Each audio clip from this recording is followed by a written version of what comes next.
ভয় পান কা? জেলও দেখে আসি, ঘুমো দেখে আসি, কোনোটা আর বাকি নেই। এগুলো আমাদেরকে ভয় দেখায় কোনো লাভ নাই। আমরা আল্লাহর বান্দা, আল্লাহর গোলামি করব। আল্লাহর গোলামি যদি করতে না পারি, তাগুতের দালালি করব না, প্রয়োজনে শাহাদাতের মৃত্যুবরণ করব। এটাই আমাদের রাসূলের শিক্ষা, এটাই সোয়া লক্ষ সাহাবায়ে কেরামের শিক্ষা, এটাই মুসলমান ইমানদারের ইমানের দাবি, এটাই হলো ইসলামের দাবি। তোমার যদি ভালো না লাগে ক্রস ফায়ার করে দাও। আমরা পারবো না ইমান বিরোধী, ইসলাম বিরোধী কথা বলতে, কোশ্চিন কালেও বলবো না। জুলাইয়া দাও নিয়া, কোনো অসুবিধা নাই। জুলাইছে না, কারেন্টের শর্ট দিয়া লটকায় পিটেছে সারাদিন। এরপরে কয় একমাত্র সঠিক ধর্ম ইসলাম বলা যাবে না। কে? আমি আমার ইমান বিক্রি করে দিব? স্পষ্ট কথা, ইসলাম ই একমাত্র সঠিক ধর্ম। মুসলমান ছাড়া আর কেউ জান্নাতে যাবে না, ইমানদার ছাড়া আর কেউ জান্নাতে যাবে? তাহলে কোন হিন্দুকে শহীদ বলা যাবে না, কোন মুশরিককে শহীদ বলা যাবে না, কোন নাস্তিককে শহীদ বলা যাবে না। ভালো করে শুনে রাখেন। আপনার যদি সন্দেহ হয় যে মনে হয় হিন্দুরাও তাদের ধর্ম পালন করে স্বর্গে যাবে, খ্রিস্টানরাও তাদের ধর্ম পালন করে স্বর্গে যাবে, বৌদ্ধরাও তাদের ধর্ম পালন করে স্বর্গে যাবে, তাহলে তারা স্বর্গে যাবে কি জাহান্নামে যাবে সেটা পরে, কিন্তু আপনি যে জাহান্নামী এতে কোনো সন্দেহ নেই। চেয়ারম্যান, মেম্বার, এমপি, মন্ত্রী, প্রধানমন্ত্রী, বিরোধী দলীয় নেত্রী সবাই ঈমান সহি করে নেন যদি মুসলমান দাবি করেন। আর যদি বলেন যে না আমরাও নাস্তিক, তো কিছু করার নেই, আপনার নাস্তিকবাদ নিয়ে আপনি থাকেন। আমরা নবীর ওয়ারিস সবাই জন্য, এমপির জন্য নবীর ওয়ারিস, মন্ত্রীর জন্য নবীর ওয়ারিস, প্রধানমন্ত্রীর জন্য নবীর ওয়ারিস, আমরা চেয়ারম্যানের জন্য নবীর ওয়ারিস, সভাপতির জন্য নবীর ওয়ারিস, আমরা পুরা মুসলিম উম্মার জন্য নবীর ওয়ারিস উলামায়ে কেরাম, হকপন্থী উলামায়ে কেরাম। বাতিলপন্থী তো থাকবে। রাসূলের জামানায় যেখানে মুনাফিক ছিল, তো আপনি আর আমি কেটা? স্বয়ং রাসূলের জামানায় মুনাফিক ছিল কি ছিল না? আব্দুল্লাহ ইবনে উবাই ইবনে সালুল সাইয়্যিদুল মুনাফিকিন, ঠিক কি না? রাসূলের জামানায় ছিল। তা আপনার সময় মুনাফিক থাকবে না, মির্জাফর থাকবে না, আবুল ফজল ফজিলা থাকবে না, এটা আপনি কিভাবে আশা করতে পারেন? কিয়ামত পর্যন্ত থাকবে। কারণ কিয়ামত পর্যন্তই ঈমান আর কুফরের তাবু, নেফাক আর ঈমানের তাবু আলাদা থাকবে, ছিল, এখনো থাকবে। আপনার দায়িত্ব আপনাকে ঈমানদারদের তাবুতে রাখা, মুনাফিকদের তাবু থেকে হেফাজত করা। আল্লাহ তাআলা একই সূরা আলে ইমরানের 85 নম্বর আয়াতে বলছেন, ওয়া মান ইয়াবতাগি গায়রাল ইসলামি দীনান ফালাই ইউকবালা মিনহু ওয়া হুয়া ফিল আখিরাতি মিনাল খাসিরিন। যে ব্যক্তি ইসলাম ছাড়া অন্য কোন ধর্মকে, অন্য কোন মতকে, অন্য কোন দর্শনকে, অন্য কোন ইজমকে, অন্য কোন মতবাদকে, অন্য কোন তন্ত্র মন্ত্রকে ধর্ম হিসাবে গ্রহণ করে নিবে, আদর্শ হিসেবে গ্রহণ করে দিবে, সেটা আল্লাহর নিকট গ্রহণযোগ্য হবে না এবং সে কাল কিয়ামতের মাঠে চিরস্থায়ী ক্ষতিগ্রস্তদের মধ্যে অন্তর্ভুক্ত হবে। কেমন ক্ষতিগ্রস্ত? আল্লাহ বলেন, ইন্নাহু মাইয়ুশরিক বিল্লাহি ফাকাদ হারামাল্লাহু আলাইহিল জান্নাহ। নিশ্চয়ই যারা কুফর করবে, শিরিক করবে, এই অবস্থায় মৃত্যুবরণ করবে, তাদের জন্য জান্নাত হারাম। ওয়া মাওয়াহুন নার, তাদের একমাত্র ঠিকানা হলো জাহান্নাম। ওয়া মা লিজ জালিমিনা মিন আনসার, এই কাফের মুশরিকরা কাল কিয়ামতের মাঠে কোনো সাহায্যকারী পাবে না। ইসলাম একমাত্র সঠিক ধর্ম। মুসলমান ছাড়া, মুমিন ছাড়া আর কেউ জান্নাতে যাবে। এখন মুমিন কাকে বলে? ঈমানদার কাকে বলে? ঈমান কাকে বলে? তো ফকিহুল আসর আল্লামা আনোয়ার শাহ কাশ্মীরি রহমতুল্লাহি আলাইহি ঈমানের সবচেয়ে জামে মানে একটা ব্যাখ্যা দিয়েছেন। সেটা কি? আল ঈমানু হুয়া তাসদীকু বিমা জাআ বিহি নবী সাল্লাল্লাহু আলাইহি ওয়াসাল্লাম ওয়া ইন লাম ইয়াকুন মুতাওয়াতিরান ওয়া ইলতিজামু আহকামিহি ওয়া তাবাররু আন কুল্লি দীনিন সিওয়াহু। উলামায়ে কেরাম তো বুঝে ফেলছেন, আওয়ামদের জন্য তরজমা করতেছি, ভালো করে খেয়াল করেন। আল ঈমানু হুয়া তাসদীকু মা জাআ বিহি নবী সাল্লাল্লাহু আলাইহি ওয়াসাল্লাম, রাসূলুল্লাহ সাল্লাল্লাহু আলাইহি ওয়াসাল্লাম আল্লাহর পক্ষ থেকে যত বিধিবিধান নিয়ে আসছেন, খুব ভালো করে শুনেন, যত বিধিবিধান নিয়ে আসছেন, একেবারে আউযু বিল্লাহ থেকে নিয়ে কোরআনের শেষ পর্যন্ত, রাসূলের সুন্নাহ, প্রত্যেকটা সহিহ হাদিস, যেগুলো মানসুখ হয় নাই, এগুলো সবগুলো আমাদেরকে মানতে হবে। ওয়া ইল্লাম ইয়াকুন মুতাওয়াতিরান, যদিও মুতাওয়াতির নাস দ্বারা প্রমাণিত না হয়। ওয়ালতিজামু আহকামিহি, শরীয়তের প্রত্যেকটা বিধানকে নিজের জন্য বাধ্যতামূলক মনে করতে হবে। মন চাইলো আমি করলাম, মন চাইলো আমি করলাম না। দাড়ি রাখা রাসূলের সুন্নত, ফিকহ অনুযায়ী দাড়ি রাখা ওয়াজিব। এক মুষ্টির নিচে দাড়ি কাটা ও ছাটা কবিরা গুনাহ এবং গুনাহে জারিয়া। যখন কাটছেন তখন না, 24 ঘন্টা আপনার পিছনে কবিরা গুনাহ লেখা হইতেছে। এমন গুনাহ যেই গুনাহকে বলা হয়েছে একটা গুনাহই জাহান্নামে নিয়ে যাওয়ার জন্য যথেষ্ট। কবিরা গুনাহ বলা হয় এমন গুনাহকে, ইল্লা মার রাহিমা রাব্বুক, সেটা ভিন্ন জিনিস। এখন আপনি যদি মনে করেন দাড়ি রাখতে আমি বাধ্য নই, বরং আমার ইচ্ছা দিন, মন চাইলো রাখলাম, মন চাইলো কেটে ফেললাম, মন চাইলো এটাকে বিভিন্ন ব্যারাসের মতো ছোট ছোট করে রাখলাম, এটা চলবে না। আপনি যদি নিজেকে মুমিন দাবি করেন, ইমানদার দাবি করেন, তাহলে আপনার দাড়ি রাসূলের সুন্নাত অনুযায়ী হতে হবে। কমপক্ষে এক মুষ্টি পরিমাণ দাড়ি থাকতে হবে।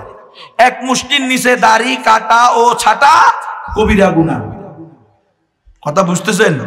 ছোট থেকে ছোট রাসূলের আনিত কোন সুন্নাহকে আপনি অবজ্ঞা করলে আপনি ইমানদারের খাতায় থাকবেন না, মুমিনের লিস্টি থেকে বাদ পড়ে যাবেন। প্রত্যেকটা বিধান আমার জন্য মানতে আমি বাধ্য, কিন্তু আমি মানতেছি না সেজন্য আমি গুনাহগার, এটা মনে করব। এটা মনে করলে ঈমান থাকবে। আর যদি মনে করি যে আমার ইচ্ছা বেগানা মহিলাদের সাথে পর্দা করা ফরজ, এটা কি কথা কয় না? ফরজে কিফায়া না ফরজুল আইন?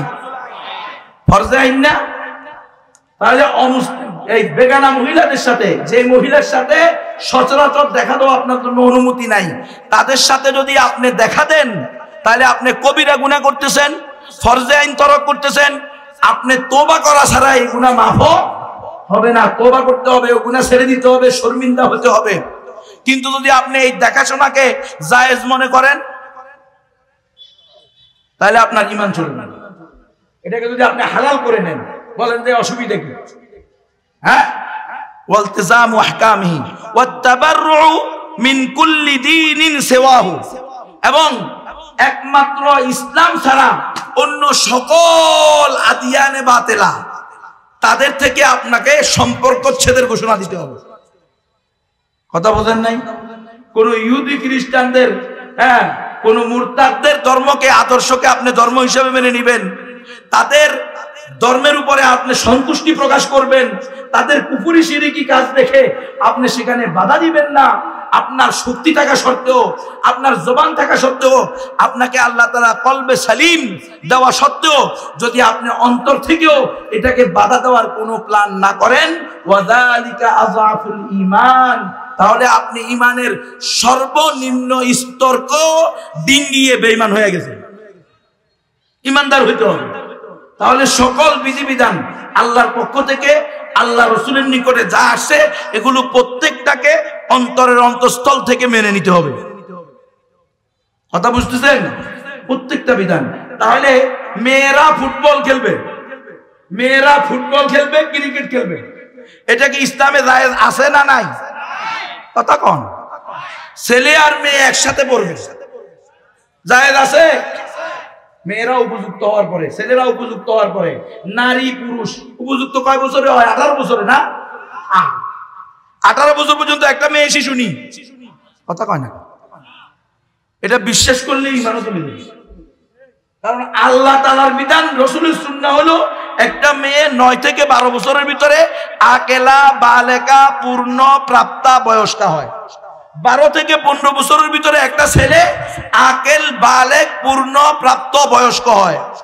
এরপরে বাপ মায়ের দায়িত্ব তাকে উপযুক্ত পাত্র পাত্রী দেখে পাত্রস্থ করা, যাতে করে সে বাগোয়া লাভটেবের ষড়যন্ত্রে পড়ে, বাগোয়া লাভটেবের ষড়যন্ত্রে পড়ে সে যাতে করে গেরুয়া প্রেমের ফাঁদে পড়ে ঈমান এবং সতীত্ব না হারায়।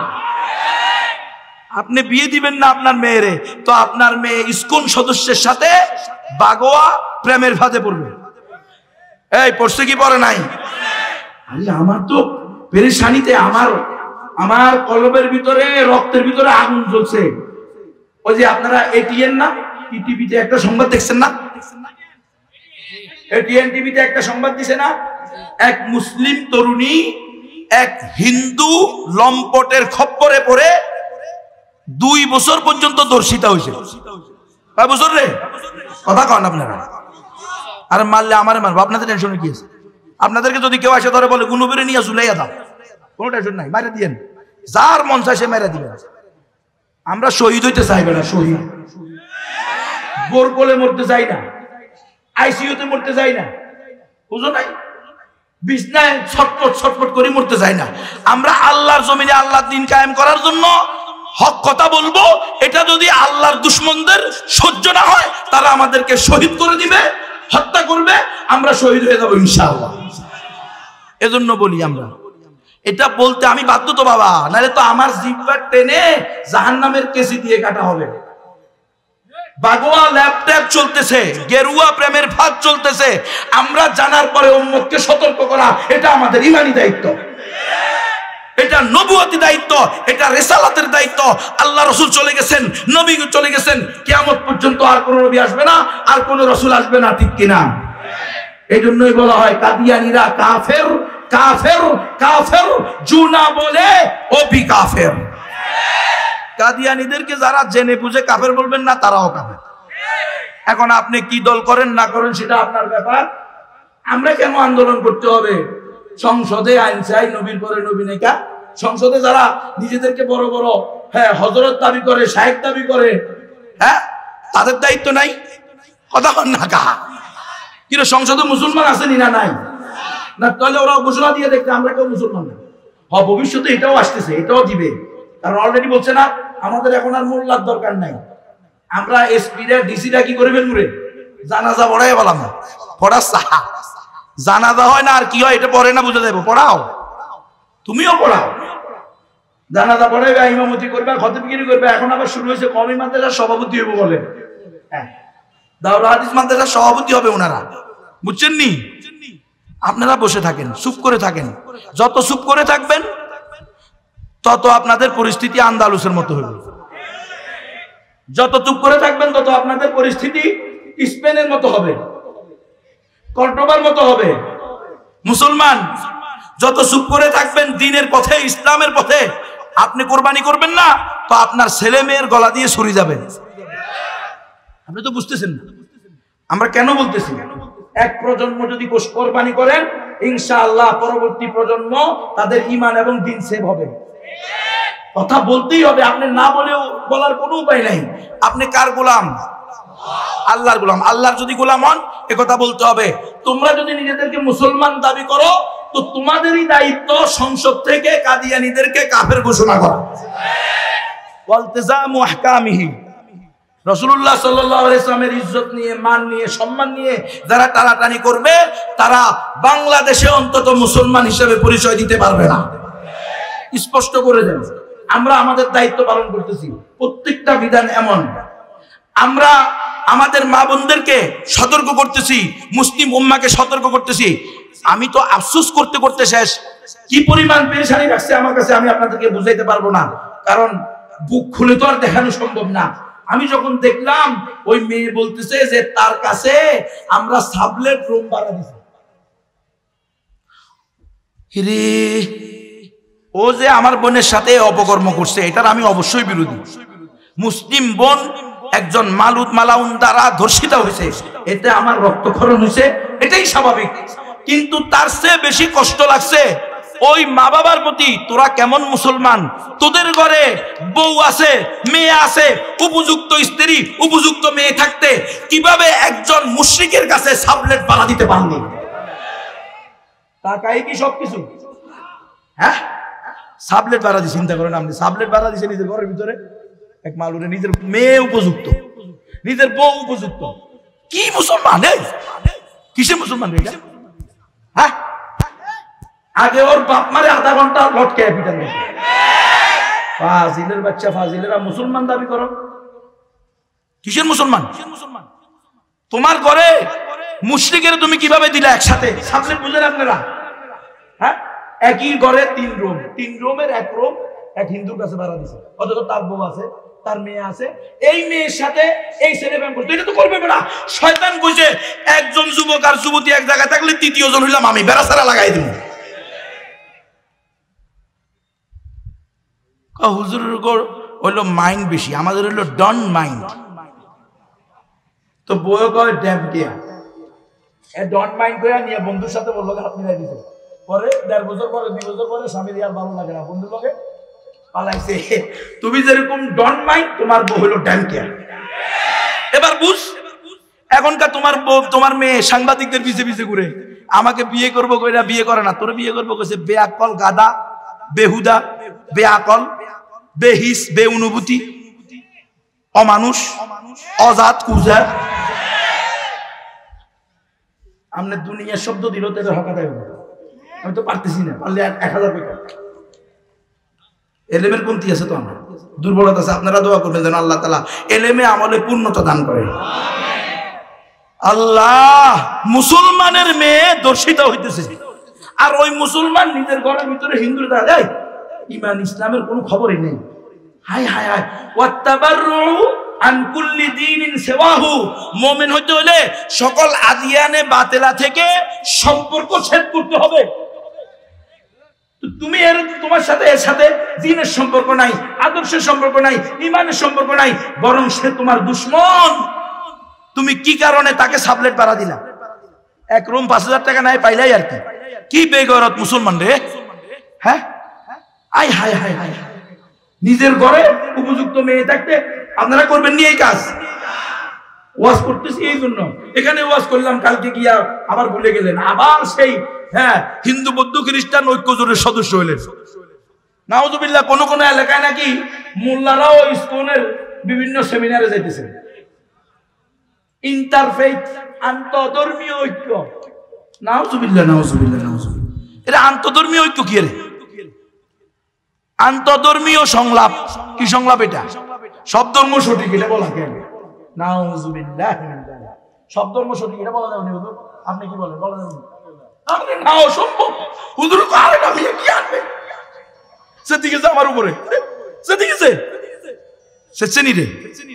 আপনারা দেখেন না স্পষ্ট, হুজুর বলছে আরে না এটা কেন পায়, এই কথাই স্পষ্ট করবেন আপনারা। আপনাদের দায়িত্ব, সমাজ প্রতিনিধি যারা, সভাপতি সেক্রেটারি যারা, এমপি মন্ত্রী চেয়ারম্যান, এলাকার মাতব্বর যারা, তাদের দায়িত্ব কিন্তু উম্মতকে এটা বলা, খবরদার সকল ধর্ম সঠিক না, একমাত্র সঠিক ধর্ম ইসলাম।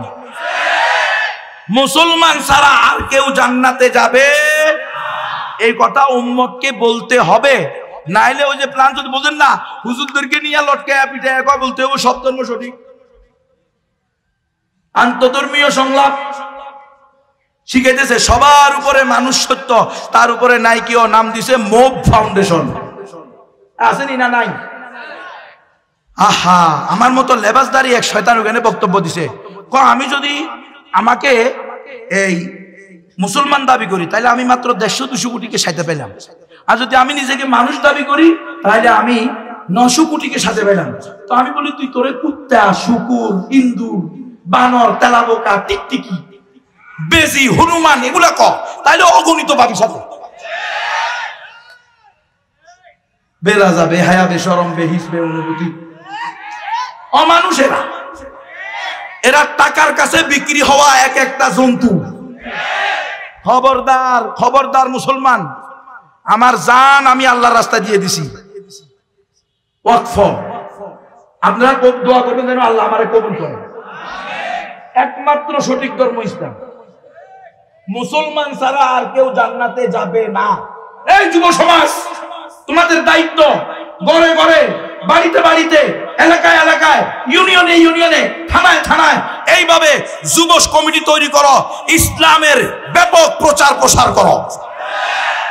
নিয়মিত দরসুল কোরআন করো, নিয়মিত দরসুল হাদিস করো, হকপন্থী ওলামাদেরকে ডেকে নিয়ে আসো। দূর থেকে আনতে পারবে না, কোনো সমস্যা নাই, তোমার কাছে ওলামায়ে কেরাম আছে, হকপন্থী আলেমদেরকে ডেকে নিয়ে উম্মতের সামনে সঠিক দ্বীনের ব্যাখ্যা তুলে ধরো। আমার মাদেরকে স্পষ্ট করো, খবরদার মা, তোমার মেয়ে অশিক্ষিত থাকলে জাহান্নামে যাবে না, কিন্তু বেঈমান হলে তুমি সহ জাহান্নামে যাবে। তোমার মেয়ে মূর্খ থাকলে জাহান্নামে যাবে না, কিন্তু তোমার মেয়ে সহশিক্ষা করতে গিয়ে দয়ুস হয়ে গেলে কাল কিয়ামতের মাঠে তোমাকে সহ জাহান্নামে নিয়ে যাবে। তোমার মেয়ে আল্লাহকে বলবে রব্বানা ওয়াতিহিম জিফাইন মিনাল আযাব, আয় আল্লাহ আমাদের বাপ মাকে আমাদের ডবল আযাব দাও। কারণ বাপ মা হুজুরের ওয়াজ শুনছে, মাহফিলে গেছে, তারপরে বাৎসরিক মাহফিল শুনছে, কেন্দ্রীয় মসজিদের খতিবের ওয়াজ শুনছে, প্রধান বক্তার ওয়াজ শুনছে, ওরা বলছে যে ইসলাম ছাড়া অন্য কোন ধর্ম সঠিক না, সহ শিক্ষা জায়েজ নাই, নারী আর পুরুষ একসাথে করবে, এটা হারাম হারাম হারাম কবিরা গুনাহ। এই কথা বলার পরেও আমার বাপে আমার মা এই দুর্ভাগারা আমারে কি করছে, সহশিক্ষা পড়াইতে ওখানে পাঠাইছে। আমি সেখানে গিয়ে কি করতে গেছি, কি করে রে, কি স্টাডি করে জানি, গ্রুপ স্টাডি কি করতে গেছে, গ্রুপ স্টাডি করতে গেছে। কপত কপতি, তরুণ তরুণী, যুবক যুবতী, নারী পুরুষ, প্রাপ্ত বয়স্ক পূর্ণ, ওনারা দুইজনে গিয়ে কোথায় গেছে, গ্রুপ স্টাডি করতে গেছে। একবারে গ্রুপ স্টাডিতে দর্শিতা হইয়া শেষ, হত্যা হয়ে গেছে। অথবা গ্রুপ স্টাডি করতে গিয়ে যৌথ শিক্ষায় শিক্ষিত হতে গিয়ে নিজেকে master, doctor, engineer, chairman, member, MP, মন্ত্রী, দুষ্প্রাপ্য স্বপ্ন দেখতে গিয়ে এখন সে পুরা দয়ুস হয়ে গেছে। তাইলে এখন আমার বাপ মাকে আমার সে ডবল শাস্তি দাও, ওয়ালআনহুম লানান কাবীরা, আমাদের চেয়ে বেশি লানত, অপদস্থ, অপমানিত করো। কথা বুঝতেছেন? তাহলে ইসলামই একমাত্র সঠিক ধর্ম, মুসলমান ছাড়া আর কেউ জান্নাতে যাবে না। এই বয়ান রাস্তায় ঘাটে, মাঠে ময়দানে, বাজারে দোকানে, বাড়িতে বাড়িতে, নারী নারী, পুরুষ পুরুষ, সব জায়গায় শিক্ষক ছাত্রদেরকে, শিক্ষিকা ছাত্রীদেরকে করবেন তো ইনশাআল্লাহ?